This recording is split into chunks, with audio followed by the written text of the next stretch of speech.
So yun guys, welcome back to Modi Homeboy TV. Musta po kayo lahat dyan? Sana kayo lahat ay nasa mabuting kalagayan. So sa video natin na to, itong incubator na to is tuturuan ko kayo kung paano mag-install ng mechanical relay or yung LY2NJ at ng solid state relay sa ganitong klaseng thermostat which is yung ZL6231A. So kung paano natin i-install at bakit natin kailangan mag-install, panoorin natin to. So, for today's video, pag-uusapan naman natin ngayon kung paano natin mapatibay, no? O kung di man mapatibay, possible din natin gawin to as a repair, no? Sa mga thermostat natin. So, sa video na to, nakikita nyo sa background natin, meron tayong kumpleto na incubator. So, ito naka-wiring na, tapos na, as in buo na siya, no? So kung gusto niyo matutunan kung paano i-full wiring itong ganitong klaseng incubator, panoorin niyo lang itong video na to. Ilalagay ko dyan yung link, no? So meron tayong 6231A. So sabi ko nga sa title, nakita niyo na rin sa thumbnail na mag-install tayo ng tinatawag na relay. Dalawang klaseng relay, no? Ang pag-aaralan natin ang ituturo sa inyo ngayon. Itong mechanical relay o yung pinakasikat na LY2NJ, ito yung ginagamit ko. At isa naman is yung SSR or yung solid state relay, no? Ito yung mga bago ito yung classico mechanical. Ito naman yung solid state relay na. Kung akong tatanungin, mas okay to, pero ang kagandahan kasi ng ganitong relay is mas practical at mas marami kang mabibiling ganito, madaling hanapin, no? So kahit alin dito is pwede. Kaya ituturo ko sa inyo kung paano i-install itong dalawang ito. Okay? So, ang tanong, bakit nga ba tayo maglalagay ng auxiliary relay sa ating incubator? Anong kahalagaan nito, no? So, basically, yung thermostat kasi natin, meron niyang relay sa loob. Pero, limitado lang yung kayang i-on ng relay na yon. Example, no? Papakita ko sa inyo yung relay nito sa loob. Yung relay na nagto-turn on and off ng heater natin. Okay?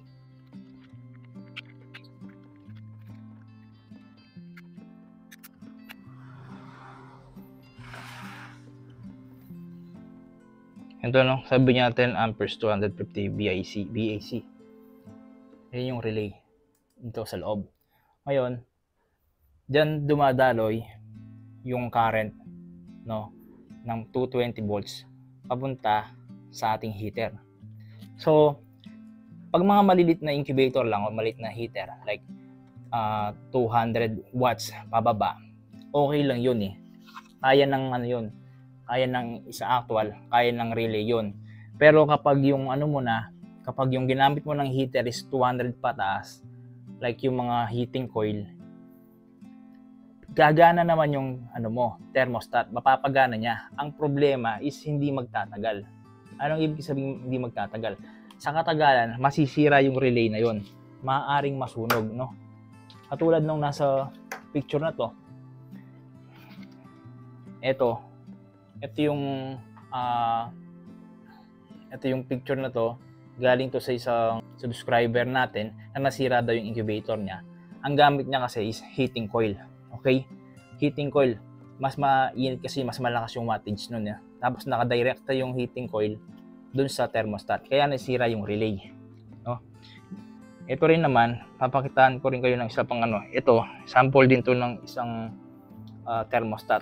Although, hindi siya 6231A, pero same sila ng tawag dito, ng relay. Ayun, no? Masunog din siya. Ito, galing din ito sa heating coil.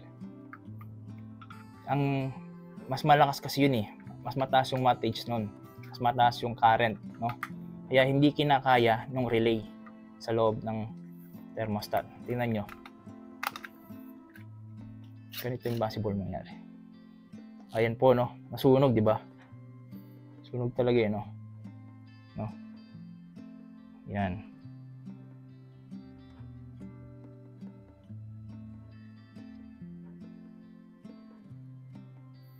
Okay? So, sabi nga, wala namang problema sa thermostat. Magkakaroon ng problema sa paggamit. Okay? So, anong possible solution natin para hindi masunog yung thermostat? Okay? So, yun nga. Para maiwasan yun, eto ang solusyon. Mag-a-add tayo ng thermostat, ng relay. So, ano mangyayari? Ang mangyayari, yung thermostat mo, ang power na lang na, ang load na lang sa kanya is yung current para ma-on itong relay na to. Tapos itong relay na to, siyang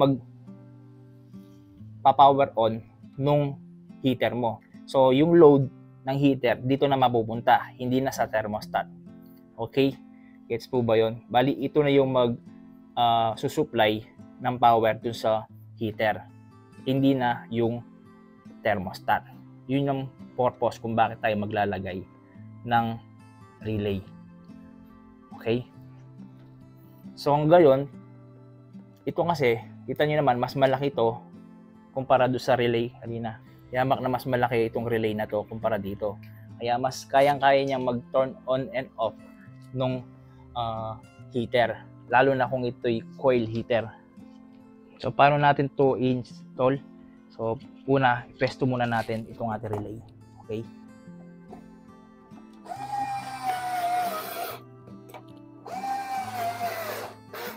So ganito, kung meron na kayong existing na incubator na merong 6231A, ganito lang gawin nyo. Okay? Kunin nyo yung linya like ito. Kapag nagaya nyo na itong wiring na to, no, kunin nyo yung linya ng heater na pumunta dito sa number 4. Sa number 4 kung saan nakakonect yung heater. Ayun po, no. Dito sa number 4, 1, 2, 3, 4. Itong linya na to. Kunin nyo to, no. Ilalagay nyo naman to dun sa normally open, which is yung number 3. Dito nyo ilalagay dito. Okay, sa number 3. Okay. Ngayon, doon sa pinagkuhanan natin sa number 4, maglalagay naman tayo ng wire doon. Ibabalik natin yung wire.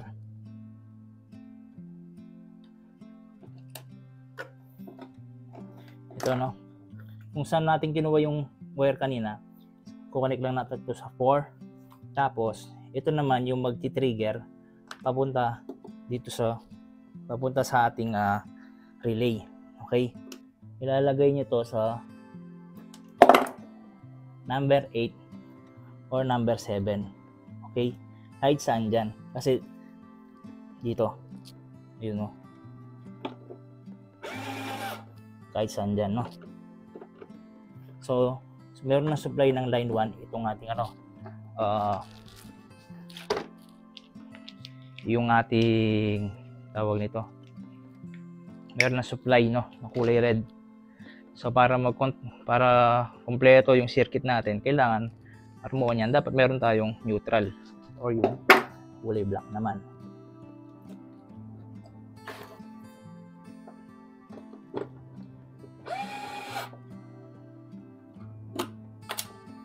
Ito.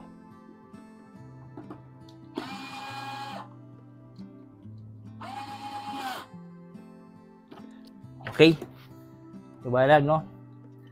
Pag sinabi ng thermostat natin na i-on na pag iti-trigger na niya yung yung 4, magsusupply na siya ng 220 dito. Tapos ito, meron tayong neutral. So ito yun, no? Yung coil natin, may energize na. Ito naman, meron dadaloy na kuryente dito sa ating heater. Yung heater natin, no? Galing dito. Na dapat i-connect natin dito sa 220. Okay? So, ito na yung supply natin ng 220 papunta sa ating heater.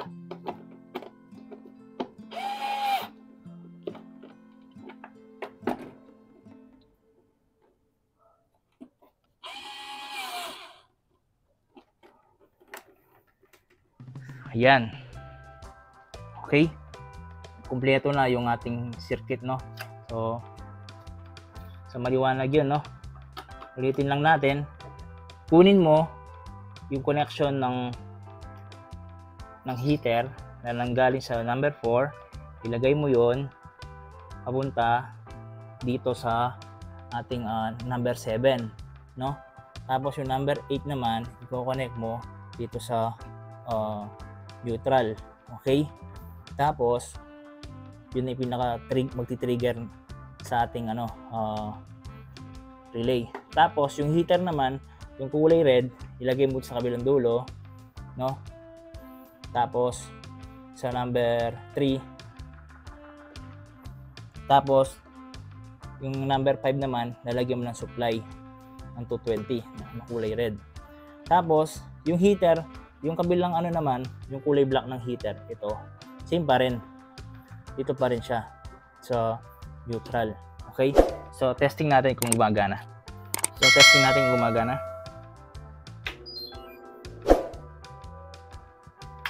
Yun, no? Nag-trigger natin relay. Okay, no? So, yung tawag nito.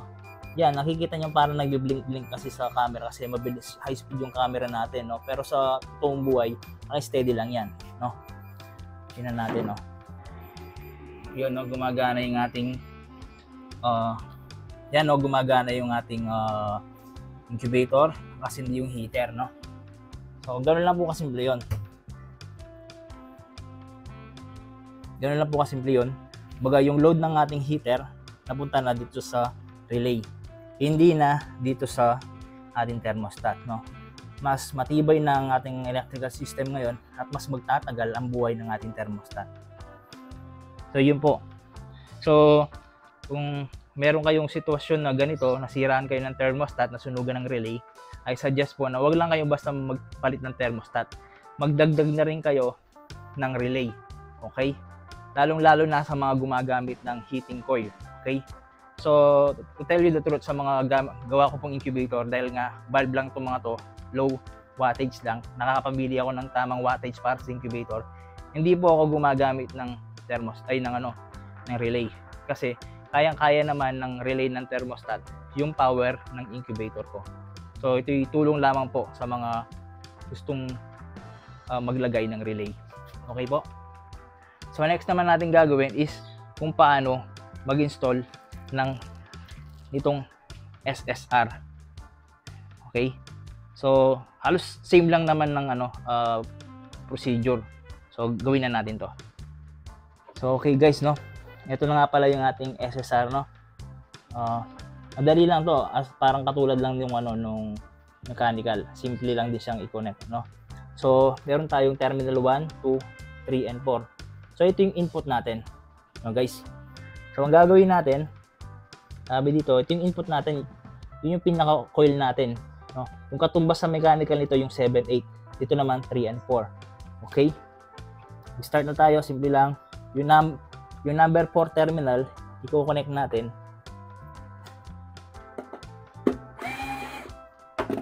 Dito sa number 4. Number 4 din. Okay? Tapos, since nga line 1 or live, sabihin natin live wire to, tapos itong black neutral, kailangan meron tayong neutral para ma-power on natin or ma-energize natin itong coil nya. Okay? So, yung load lang ng thermostat is itong ating mababa lang ang load nito kumpara sa heater. Okay? So, ito, no, yung number 4, pupunta sa number 4, tapos yung 3 sa kulay black. Okay? Tapos, ito namang ating heater, yung kulay black ng ating heater, nakakonect pa rin sa kulay black. Yung kulay red naman, i-connect na natin dito sa number 1.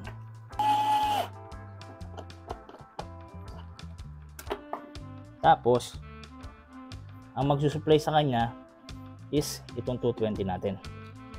Dito. Okay, maliwanag po yan, no? Yan.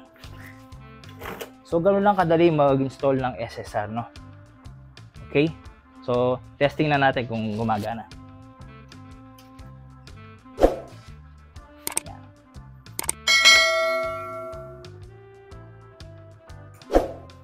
Yun, nag-on, no? Yan, ibig sabihin may supply yung ating ano. Yan, no?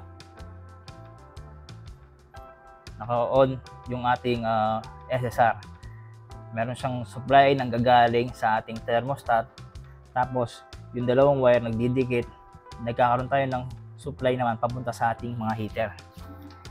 Yan guys, kitang-kita natin yan na naka-on ng ating bulb or heater. So yun, no? Yun po, no, mga sir. Sana po may natutunan kayo sa video na to. At kung may natutunan kayo, simpleng like lang sa video na to at pag-subscribe sa channel ko is malaking tulong na po para sa akin. Pampagana kumbaga, para mas marami pa tayong magawang video at marami pang matuto sa mga video natin. Paki-share na rin po. Maraming salamat po. Bye-bye.